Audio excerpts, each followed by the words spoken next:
નમસ્કાર, જેબી ન્યૂઝમાં આપનું સ્વાગત છે। હવે જોઈએ આજના સમાચાર। મહારાષ્ટ્રના લોનાવાલા ખાતે આવેલા બુસી ડેમના ઝરણામાં વરસાદનો ફોર્સ વધવાથી આખો પરિવાર ઝરણામાં પાણીમાં તણાયો। ગતરોજ બપોરે 1 વાગે મહારાષ્ટ્ર અને કુદરતી સૌંદર્યની વચ્ચે નાહવા ગયેલા 9 જણોનો પરિવાર ઝરણાની વચ્ચે નાહવા ગયા તે દરમિયાન વરસાદ ચાલુ હોવાથી પાણીનો પ્રવાહ વધતા ઝરણા વચ્ચે પરિવાર ફસાયો।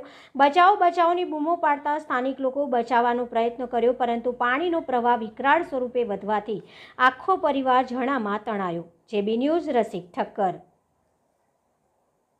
નમસ્કાર, જેબી ન્યૂઝમાં આપનું સ્વાગત છે। હવે જોઈએ આજના સમાચાર। મહારાષ્ટ્રના લોનાવાલા ખાતે આવેલા બુસી ડેમના ઝરણામાં વરસાદનો ફોર્સ વધવાથી આખો પરિવાર ઝરણામાં પાણીમાં તણાયો। ગતરોજ બપોરે 1 વાગે મહારાષ્ટ્ર અને કુદરતી સૌંદર્યની વચ્ચે નાહવા ગયેલા 9 જણોનો પરિવાર ઝરણાની વચ્ચે નાહવા ગયા તે દરમિયાન વરસાદ ચાલુ હોવાથી પાણીનો પ્રવાહ